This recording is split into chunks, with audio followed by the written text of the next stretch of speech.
ലോകമെമ്പാടുമുള്ള മലയാളികളുടെ സ്വകാര്യ അഹങ്കാരം, ഇന്ത്യൻ സിനിമാ പ്രേമികളുടെ രോമാഞ്ചം, സിനിമയുടെ എല്ലാ വ്യാപാരങ്ങളുടെയും ജാക്ക് എന്ന് റീഡേഴ്സ് ഡൈജസ്റ്റ് ഇന്ത്യ വിശേഷിപ്പിച്ച നടന വിസ്മയം പത്മശ്രീ മോഹൻലാൽ. നരസിംഹത്തിലെ നീ പോമോനെ ദിനേശ എന്ന ഇന്ദുചൂടന്റെ മൂർച്ചയേറിയ വാക്കുകളും, ദേവാസുരത്തിലെ എന്താടോ വാര്യരെ ഞാൻ നന്നാവാത്തെ എന്ന മംഗലശ്ശേരി നീലകണ്ഠന്റെ ആത്മവ്യഥയും, വന്ദനത്തിലെ എങ്കിൽ എന്നോട് പറ ഐ ലവ് യു എന്ന ഉണ്ണികൃഷ്ണന്റെ പ്രണയനിർഭരമായ വചനങ്ങളും അയവിറക്കാത്ത മലയാളികൾ ഉണ്ടാവില്ല. കേൾക്കാം മോഹൻലാൽ എന്ന കംപ്ലീറ്റ് ആക്ടറിന്റെ വിജയകഥ. കേരളത്തിലെ 5 ജില്ലകൾക്ക് തീരപ്രദേശമില്ല. ഏതൊക്കെയാണെന്ന് അറിയുമെങ്കിൽ കമന്റ് ചെയ്യണേ. അതിലൊന്നാണ് പത്തനംതിട്ട. രാജ്യത്തെ ആദ്യ പോളിയോ വിമുക്ത ജില്ല കൂടിയായ പത്തനംതിട്ടയിലെ ഇലന്തൂരിൽ ഇടവമാസത്തിലെ രേവതി നക്ഷത്രത്തിൽ 1960 മെയ് 21 മോഹൻലാൽ ജനിക്കുന്നത്. അച്ഛൻ വിശ്വനാഥൻ നായർ കേരള സെക്രട്ടേറിയറ്റിലെ നിയമവകുപ്പിൽ ഒരു ഉദ്യോഗസ്ഥനായിരുന്നു.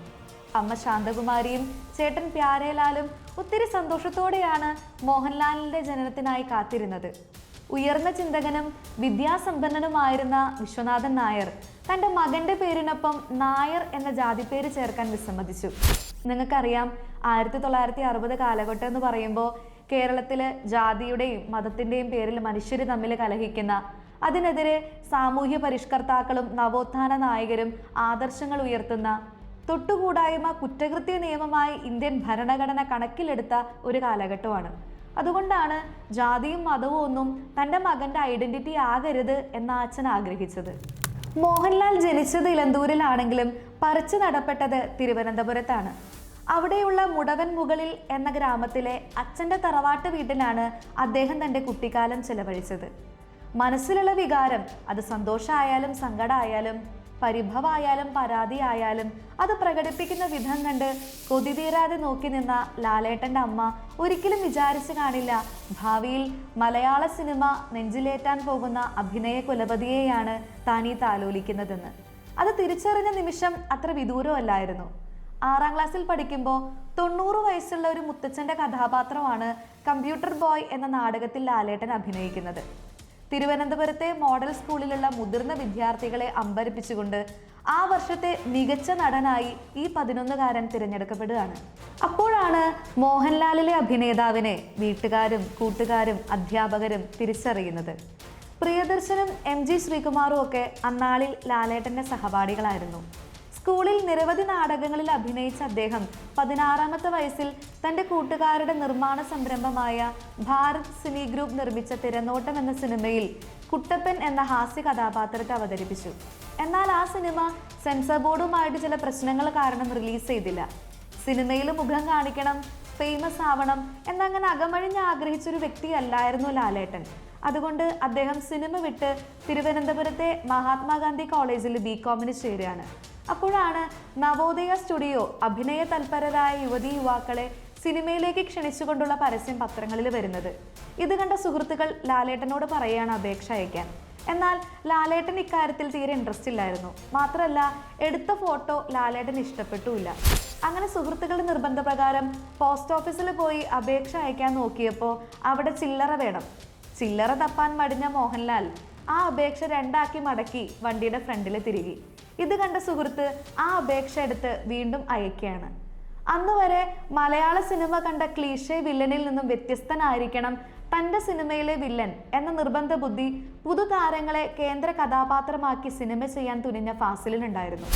മോഹൻലാലിൻ്റെ നിറവും ചിരിയും മുഖവും എല്ലാം ഇഷ്ടപ്പെട്ട ഫാസിൽ ഓഡീഷനായി ലാലേട്ടനെ വിളിച്ചു. അങ്ങനെ ഓഡീഷന് വന്നപ്പോൾ 4 ജഡ്ജിമാരിൽ 2 പേർ മാർക്ക് കുറച്ചിട്ടപ്പോൾ ഫാസിലും ജിജോ അപ്പച്ചനും 90ഉം 95ഉം മാർക്ക് നൽകി ലാലേട്ടനെ മണ്ണിൽ വിരിഞ്ഞ പൂക്കൾ എന്ന സിനിമയിലെ നരേന്ദ്രൻ എന്ന വില്ലൻ കഥാപാത്രം ചെയ്യാനായിട്ട് തിരഞ്ഞെടുക്കുകയാണ്. ഇതേ ചിത്രത്തിൽ നായകൻ ശങ്കറും നായിക പൂർണിമ ജയറാമും ആയിരുന്നു. 7 ലക്ഷം രൂപ ചെലവിട്ട് നിർമ്മിച്ച ഈ സിനിമ 1 കോടിയിലധികം കളക്ഷൻ നേടി. ഒറ്റ ചിത്രത്തിലൂടെ ഭീകരനും കൊടും ക്രൂരനുമായ വില്ലനായി ലാലേട്ടൻ മാറിയതിനാൽ നിരവധി സിനിമകളിൽ വില്ലൻ വേഷം ചെയ്യാനായി ലാലേട്ടന് കഴിഞ്ഞു. അങ്ങനെ 1981 8 ചിത്രങ്ങളും 82 14 ചിത്രങ്ങളും 1983 26 ചിത്രങ്ങളും ചെയ്യാൻ തക്ക പേരും പെരുമയും ലാലേട്ടൻ സ്വന്തമാക്കി. അഭിനയ ജീവിതത്തിന്റെ തുടക്കകാലം മുതൽ വില്ലൻ വേഷത്തിന്റെ ചങ്ങലകളിൽ ബന്ധിതനായിരുന്നു ലാലേട്ടൻ. മാളിയമ്പുരയ്ക്കൽ ചാക്കോ പുന്നൂസ് എന്ന നവോദയ അപ്പച്ചൻ സംവിധാനം ചെയ്ത എൻ്റെ മാമാട്ടിക്കുട്ടിയമ്മയ്ക്ക് MT വാസുദേവൻ നായർ തിരക്കഥ എഴുതിയ ഉയരങ്ങളിൽ, M മണി സംവിധാനം ചെയ്ത എങ്ങനെ നീ മറക്കും തുടങ്ങിയ സിനിമകളാണ് നായകനായി ഉയരാൻ ലാലേട്ടനെ സഹായിച്ചത്. G അരവിന്ദൻ, ഹരിഹരൻ, MT, ഭരതൻ, പത്മരാജൻ, ലോഹിതദാസ് അങ്ങനെ മഹാത്മാരായ ഗുരുക്കന്മാർ നിർമ്മിച്ച സിനിമകൾ ലാലേട്ടന്റെ നാഴികക്കല്ലുകളായി. സത്യൻ അന്തിക്കാടിന്റെ TP ബാലഗോപാലൻ MA എന്ന ചിത്രത്തിലെ മികച്ച അഭിനയത്തിന് സ്റ്റേറ്റ് അവാർഡും, സന്മനസ്സുള്ളവർക്ക് സമാധാനം എന്ന ചിത്രത്തിന് മികച്ച നടനുള്ള ഫിലിംഫെയർ അവാർഡും, രാജാവിന്റെ മകൻ എന്ന ചിത്രത്തിലൂടെ super star of Malayalam cinema എന്ന താരപദവിയും ലാലേട്ടൻ നേടിയെടുത്തു. കേരള സമൂഹത്തിലെ നിരവധി സ്റ്റീരിയോ ടൈപ്പുകളെ അഭിനയ ജീവിതം കൊണ്ട് തകർത്തൊരു വ്യക്തിയാണ് ലാലേട്ടൻ.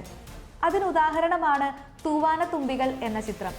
ഒരേ സമയം രണ്ട് വ്യക്തികളോട് പ്രണയം തോന്നിപ്പോകുന്ന മനുഷ്യ മനസ്സിന്റെ ദുർബലതയെയാണ് ജയകൃഷ്ണൻ എന്ന കഥാപാത്രത്തിലൂടെ ലാലേട്ടൻ അവതരിപ്പിച്ചത്.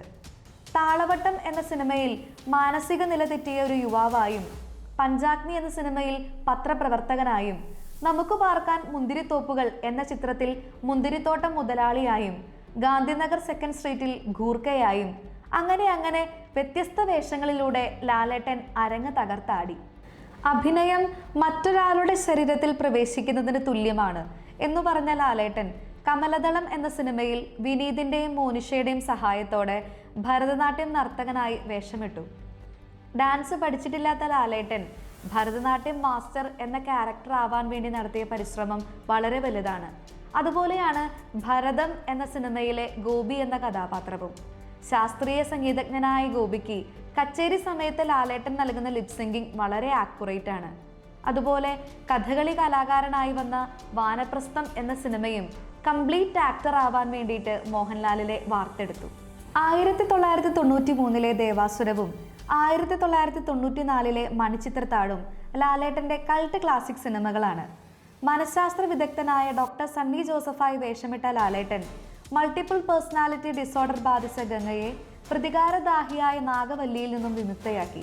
മലയാളികൾ എന്നും നെഞ്ചിലേറ്റിയ മണിച്ചിത്രത്താഴിന് മികച്ച ജനപ്രിയ ചിത്രത്തിനുള്ള ദേശീയ സംസ്ഥാന പുരസ്കാരവും, നാഗവല്ലിയെയും ഗംഗയെയും അവതരിപ്പിച്ച ശോഭന മാമിന് മികച്ച നടിക്കുള്ള ദേശീയ സംസ്ഥാന പുരസ്കാരവും സ്വന്തമാക്കാനായി. പോപ്പ് സംസ്കാരത്തിന്റെ ഐക്കണായി മാറിയ 1995 സ്ഫടികം എന്ന ചിത്രത്തിലെ ആടുതോമയിലൂടെ ആരാധക ഹൃദയങ്ങൾ കീഴടക്കിയ ലാലേട്ടൻ മികച്ച നടനുള്ള സംസ്ഥാന അവാർഡും ഫിലിംഫെയർ അവാർഡും സ്വന്തമാക്കി. പ്രിയദർശന്റെ ഇതിഹാസ ചിത്രമായ കാലാപാനി, ലോഹിതദാസിന്റെ കന്മദം, സിബി മലയിലിന്റെ കിരീടം എല്ലാം ലാലോത്സവങ്ങളായിരുന്നു. രാജീവ് അഞ്ചലിന്റെ 1997 ഗുരു എന്ന ചിത്രം വിദേശ ഭാഷാ ചിത്രത്തിനുള്ള ഓസ്കാറിലേക്കുള്ള ഇന്ത്യയുടെ ഔദ്യോഗിക എൻട്രിയായി തിരഞ്ഞെടുക്കപ്പെട്ടു. മലയാളത്തിന് പുറമെ തമിഴ്, ഹിന്ദി, തെലുഗു, കന്നഡ ചിത്രങ്ങളിലും വേഷമിട്ട ലാലേട്ടൻ ഐശ്വര്യ റായ് ബച്ചനൊപ്പം ചെയ്ത ഇരുവർ എന്ന തമിഴ് ചിത്രത്തിന് ബെൽഗ്രേഡ് ഇന്റർനാഷണൽ ഫിലിം ഫെസ്റ്റിവലിലെ മികച്ച ചിത്രത്തിനുള്ള അവാർഡും 2 നാഷണൽ അവാർഡുകളും സ്വന്തമാക്കാനായി.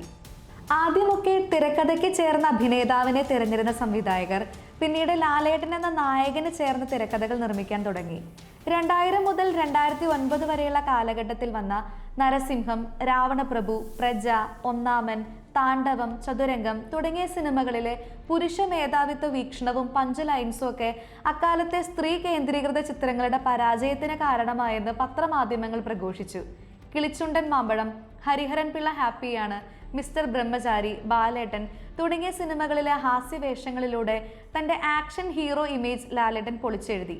നാട്ടുരാജാവ്, മാമ്പഴക്കാലം, ഉദയനാണ് താരം, തന്മാത്ര, രസതന്ത്രം തുടങ്ങിയ സിനിമകൾ ലാലേട്ടനേറെ നിരൂപക പ്രശംസ നേടിക്കൊടുത്ത ചിത്രങ്ങളാണ്. 2002 മോഹൻലാൽ തൻ്റെ ആദ്യ ബോളിവുഡ് ചിത്രമായ കമ്പനിയിൽ ശ്രീനിവാസൻ IPS എന്ന മുംബൈ പോലീസ് ഓഫീസറായി വേഷമിടുകയും ഇന്റർനാഷണൽ ഇന്ത്യൻ ഫിലിം അക്കാദമി അവാർഡുകളും സ്റ്റാർ സ്ക്രീൻ അവാർഡുകളും സ്വന്തമാക്കുകയും ചെയ്തു. കീർത്തിചക്ര, കുരുക്ഷേത്ര, കാണ്ഡഹാർ എന്നീ ചിത്രങ്ങളിലൂടെ മേജർ മഹാദേവൻ എന്ന ഇന്ത്യൻ ആർമി ഓഫീസറായി വേഷമിട്ട ലാലേട്ടന് 2009 ഇന്ത്യൻ സർക്കാർ ടെറിട്ടോറിയൽ ആർമിയിൽ ലഫ്റ്റനന്റ് കേണൽ പദവി നൽകി ആദരിച്ചു. ജിത്തു ജോസ് സംവിധാനം ചെയ്ത മലയാളത്തിലെ എക്കാലത്തെയും മികച്ച ബ്ലോക്ക് ബസ്റ്റർ ചിത്രമായ ദൃശ്യം 75 കോടി കളക്ഷൻ നേടുകയും 2016 വരെ ഏറ്റവും കൂടുതൽ കളക്ഷൻ നേടിയ മലയാള സിനിമയായി മാറുകയും ചെയ്തു. നിരവധി അന്യഭാഷകളിലേക്ക് റീമേക്ക് ചെയ്യപ്പെട്ടിട്ടുള്ള ദൃശ്യത്തിന് ഇന്റർനാഷണൽ റീമേക്സും ഉണ്ടായിട്ടുണ്ട്. മാൻഡറിൻ ചൈനീസിൽ ഷീപ്പ് വിത്തൗട്ട് എ ഷെപ്പേർഡ് എന്ന പേരിലാണ് റീമേക്ക് ചെയ്യപ്പെട്ടിട്ടുള്ളത്. ഇന്തോനേഷ്യൻ, കൊറിയൻ ഭാഷകളിലും ദൃശ്യത്തിന്റെ റീമേക്ക് അനൗൺസ് ചെയ്യപ്പെട്ടിട്ടുണ്ട്. ലാലേട്ടൻ ഒരു വേട്ടക്കാരന്റെ വേഷം ചെയ്ത പുലിമുരുകൻ എന്ന ചിത്രം ബോക്സ് ഓഫീസിൽ 100 കോടിയിലധികം കളക്ഷൻ നേടിയ ആദ്യ മലയാള ചിത്രമാണ്. കടുവയുടെ ആക്രമണത്തിൽ നിന്നും ഗ്രാമവാസികളെ രക്ഷിക്കുന്ന മുരുകൻ കടുവയുമായി ഏറ്റുമുട്ടുന്ന രംഗം ആരാധകരെ ആവേശം കൊള്ളിച്ച രംഗങ്ങളിൽ ഒന്നാണ്. 2019 പൃഥ്വിരാജ് സുകുമാരൻ ആദ്യമായി സംവിധാനം ചെയ്ത ലൂസിഫർ എന്ന സിനിമയിൽ സ്റ്റീഫൻ നെടുമ്പള്ളി എന്ന കഥാപാത്രത്തെ അവതരിപ്പിച്ച ലാലേട്ടൻ വീണ്ടും ആരാധക പ്രിയങ്കരനായി മാറി. കോഴിക്കോട്ടെ സാമൂതിരി രാജാവിന്റെ നാവികപ്പടയുടെ നായകനായിരുന്ന കുഞ്ഞാലി മരക്കാർ പറങ്കികളുമായി നടത്തിയ ഐതിഹാസിക കപ്പൽ യുദ്ധങ്ങളെ ആസ്പദമാക്കി നിർമ്മിച്ച മരക്കാർ അറബിക്കടലിന്റെ സിംഹം എന്ന ചിത്രത്തിന് മികച്ച ഫീച്ചർ ഫിലിം അവാർഡ് നേടാൻ കഴിഞ്ഞു. Barroz guardian of da Gama's treasure എന്ന നോവലിനെ അടിസ്ഥാനമാക്കി ജിജോ പുന്നൂസ് തിരക്കഥ എഴുതിയ മലയാള ഭാഷാ ഫാന്റസി ചിത്രമാണ് ബറോസ് നിധി കാക്കും ഭൂതം. മോഹൻലാൽ ആദ്യമായി സംവിധാനം ചെയ്ത ഈ ചിത്രം ആശീർവാദ് സിനിമാസിലൂടെ ആന്റണി പെരുമ്പാവൂരാണ് പ്രൊഡ്യൂസ് ചെയ്തത്. ആരാധകരിൽ നിന്നും നിരൂപകരിൽ നിന്നും ഒരുപോലെ നെഗറ്റീവ് ഫീഡ്ബാക്ക് കിട്ടിയ ഈ ചിത്രത്തിലെ 3D ഇഫക്ട്സും ഛായാഗ്രഹണവും പ്രശംസ നേടിയെങ്കിലും അഭിനേതാക്കളുടെ പ്രകടനത്തിനും തിരക്കഥയ്ക്കും വിമർശിക്കപ്പെട്ട് ബോക്സ് ഓഫീസിൽ തകർന്നടിഞ്ഞു. 2019 ലൂസിഫറിന്റെ പിൻഗാമിയായ 3 ചിത്ര പരമ്പരയിലെ 2ാം ഭാഗമാണ് എമ്പുരാൻ. ലൈക്ക പ്രൊഡക്ഷൻസിന്റെ ബാനറിൽ സുഭാസ്കരൻ അല്ലിരാജയും ആശീർവാദ് സിനിമാസിന്റെ ബാനറിൽ ആന്റണി പെരുമ്പാവൂരുമാണ് ഈ ചിത്രം പ്രൊഡ്യൂസ് ചെയ്യുന്നത്. ഈ ആക്ഷൻ ത്രില്ലർ ചിത്രം പൃഥ്വിരാജ് സുകുമാരന്റെ സംവിധാനത്തോടെ മികച്ച ഹിറ്റാവുമെന്ന ഉറപ്പും ആരാധകർക്കുണ്ട്. നാളിതുവരെ 355ഓളം സിനിമകളിലൂടെ വ്യത്യസ്ത കഥാപാത്രങ്ങൾക്ക് ജീവനും അർത്ഥവും നൽകിയ ലാലേട്ടൻ ജീവിതസഖിയായി കൂടെ കൂട്ടിയത് തമിഴ് ഫിലിം പ്രൊഡ്യൂസറും ആക്ടറുമായ കെ ബാലാജിയുടെ മകൾ സുചിത്രയെയാണ്. സുചിത്ര മാമിന് ലാലേട്ടനോട് തോന്നിയ ആരാധനയും താല്പര്യവുമാണ് 1988 ഏപ്രിൽ 28 ഇവരെ ഒന്നിപ്പിച്ചത്. പ്രശസ്ത നിർമ്മാതാവായ PV ഗംഗാധരൻ ഇക്കാര്യത്തിൽ ഏറെ പങ്കുവഹിച്ചിരുന്നു. ബാലാജിയെ ഭാര്യ ആനന്ദവല്ലി എങ്ങനെയാണോ നോക്കിയിരുന്നത് അതുപോലെ തന്നെ ലാലേട്ടനെയും നോക്കിക്കൊള്ളണമെന്ന ബാലാജി സാറിന്റെ ഉപദേശം സ്വീകരിച്ച സുചിത്ര മാം കഴിഞ്ഞ 36 വർഷമായി ലാലേട്ടന് ശക്തമായ പിന്തുണ നൽകുന്ന നല്ലൊരു പാതിയായി നിലകൊള്ളുന്നു. ലാലേട്ടന്റെ മൂത്ത മകനായ പ്രണവ് ഒന്നാമൻ എന്ന ചിത്രത്തിലൂടെ സിനിമയിൽ തുടക്കം കുറിക്കുകയും 12ാമത്തെ വയസ്സിൽ മേജർ രവി സംവിധാനം ചെയ്ത പുനർജനി എന്ന ചിത്രത്തിലെ അഭിനയത്തിന് മികച്ച ബാലതാരത്തിനുള്ള കേരള സംസ്ഥാന ഫിലിം അവാർഡ് സ്വന്തമാക്കിയ നല്ലൊരു അഭിനേതാവാണ്. ദൃശ്യത്തിന്റെ തമിഴ് റീമേക്കായ പാപനാശം എന്ന ഫിലിമിന്റെ അസിസ്റ്റന്റ് ഡയറക്ടർ ആയിരുന്ന പ്രണവിന്റെ ആദി എന്ന ചിത്രത്തിലെ ജിപ്സി വുമൺ എന്ന ഗാനം ഏറെ ശ്രദ്ധേയമാണ്.